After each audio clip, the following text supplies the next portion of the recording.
এ কথা দিল দিয়ে বুঝতে হবে। হাসলেও মরে যাবেন, কাঁদলেও মরে যাবেন। শরীর সুস্থ থাকলেও একদিন মৃত্যু হবে, রোগ শোকে পড়লেও মৃত্যু হবে।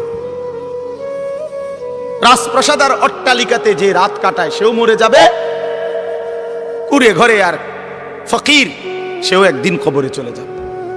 নাকি বলেন? বলেন সবাই বলেন, আমরা সবাই যেতে হবে কিনা বলেন?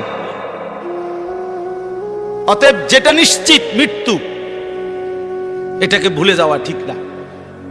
আখিরাত নিশ্চিত। কোরআনুল কারীমের মধ্যে আল্লাহ বলছে ওয়াবিল আখিরাতি হুম ইউকিনুন। মুমিন তাকে বলে, মুত্তাকি তাকে বলে, জান্নাতি বান্দা তাকে বলে, মুসলমান তাকে বলে। আল্লাহ তাআলা বলে যে আখিরাতকে ইয়াকিনের সাথে বিশ্বাস করে। ভাষা ভাষা না, ধারণা না, আখিরাত তার ইয়াকিন। আগুনে লাগলে পুড়ে যায়, এটা আমাদের ধারণা না, ইয়াকিন। কথা বুঝেন নাই আমার?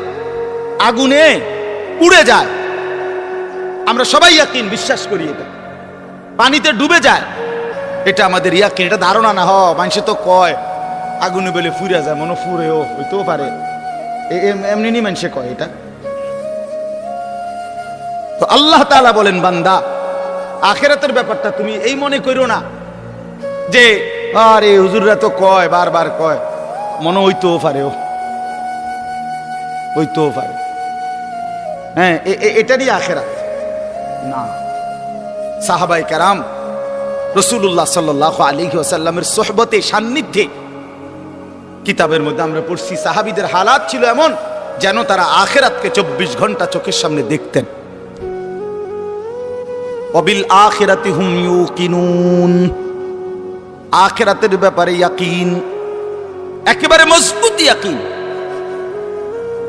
আল্লাহ তাআলা এটা চাইছেন, আখিরাত যেন বান্দা এক সেকেন্ডের জন্য ভুলে না যায়, মৃত্যুকে যেন ভুলে না যায়।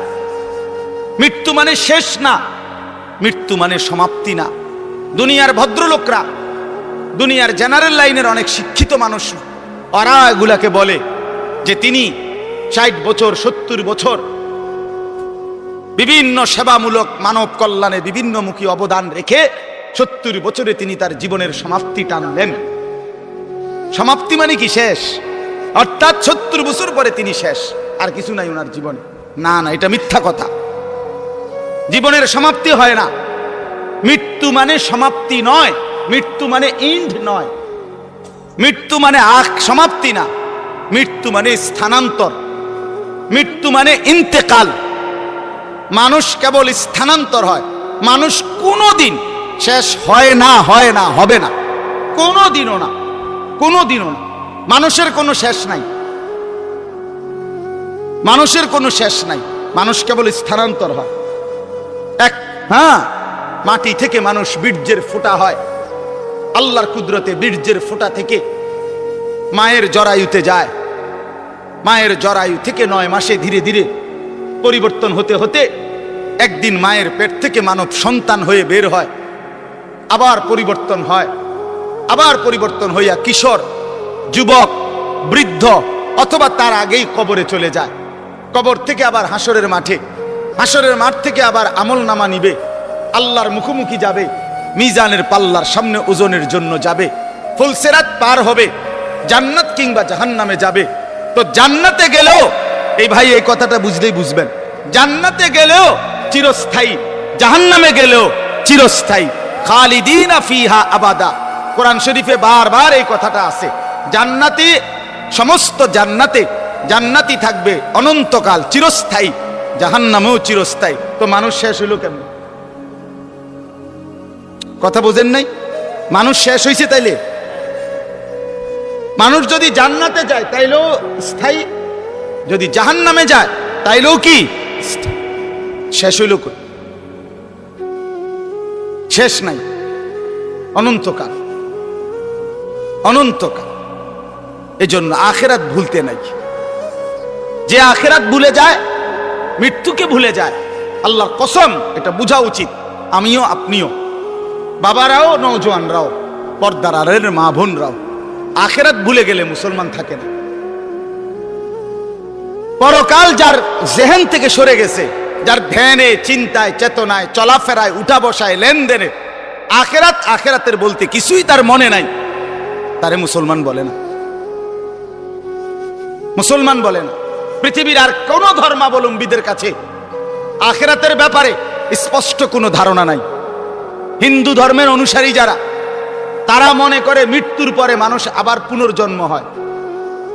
জন্মান্তর হিন্দু ধর্মের একটা গুরুত্বপূর্ণ বিশ্বাস তাদের। আবার পুনরায় জন্ম হয়। প্রথম জন্মে যদি সে ভালো কাজ করে, পরের জন্মে আপনার বড় তাদের উত্তম মানুষ তাদের ধর্মে যারা মনে তাদের মতো হয়ে আসে। আর যদি প্রথম জন্মে মন্দ কাজ করে, পরের জন্মে বিভিন্ন জীব জন্তু কীট পতঙ্গের মতো হইয়া জন্ম নেয়। এইটা তাদের বিশ্বাস। ইহুদি ধর্ম যারা, ইহুদি ওই যে ইসরায়েলের যে কুত্তারা মুসলমান মারে, ওই বেঈমানদের আকীদা হলো পরকালে যদি বিচার হয় তাইলে আমাদের সর্বোচ্চ 40 দিন আমরা মুসা আলাইহিস সালামের কথা শুনি নাই, এই জন্য হয়তো 40 দিনে হালকা কিছু পিঠা টিটা দিতে পারে, এর বেশি দিবে না কাউরে।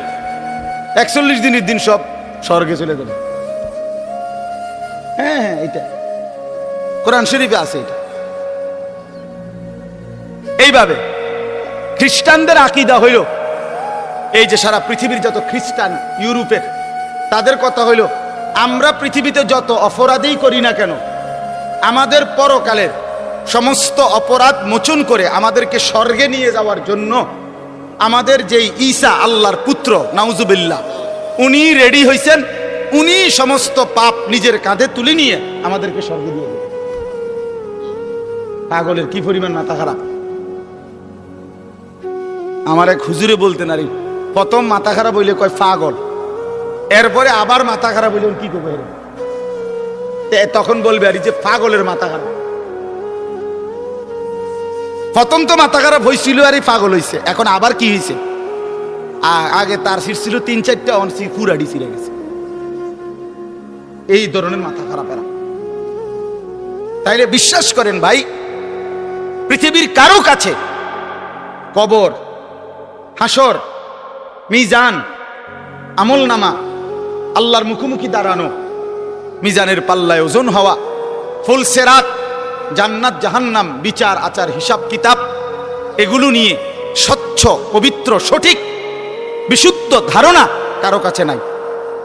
একমাত্র আল্লাহর কোরআন, প্রিয় নবী সাল্লাল্লাহু আলাইহি ওয়াসাল্লামের হাদিস, এর মধ্যেই কবর, হাসর, আখিরাত, পরকালের সঠিক পূর্ণ বিবরণ আল্লাহ এবং তার রাসূল পেশ করেছেন।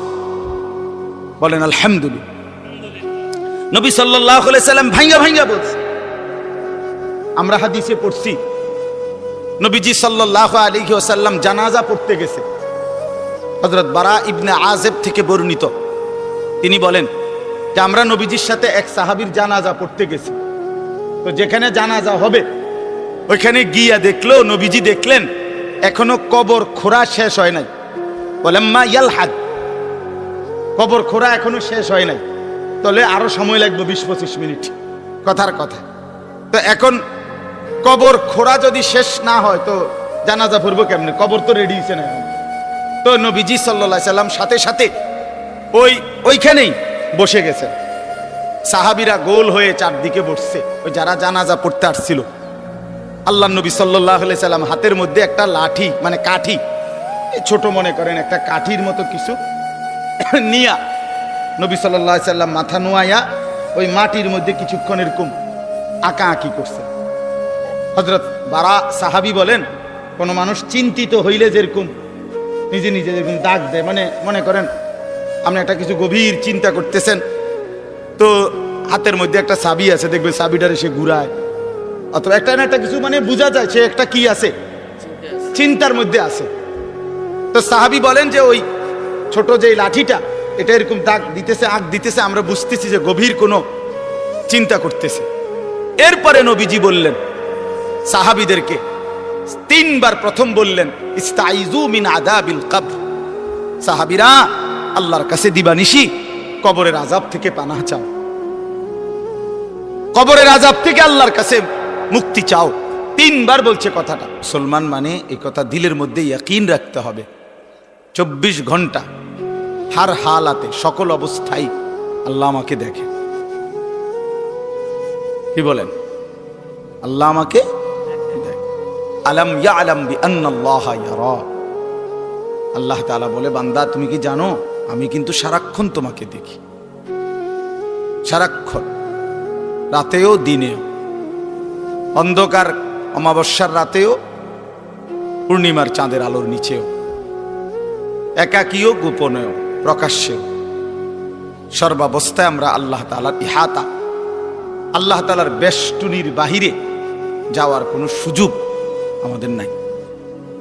কোরআন শরীফে আছে, আল্লাহ তাআলা বলেন, ইয়া মা'শারাল জিন্নি ওয়াল ইনস ইন ইসতাতা'তুম আন তানফুযু মিন আকতারিস সামাওয়াতি ওয়াল আরদ ফানফুযু।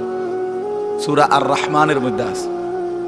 আল্লাহ তাআলা বলেন, হে জিন এবং মানুষ, যদি নাফরমানি করতেই মন চায় তো আমি আল্লাহর আসমানের সীমানা, জমিনের সীমানা ছেড়ে দাও, আমার সীমানার থেকে বেরিয়ে পড়ো, দেখো পারো কিনা। আল্লাহ তাআলা বলে, লা তানফুজুন ইল্লা বিসুলতান।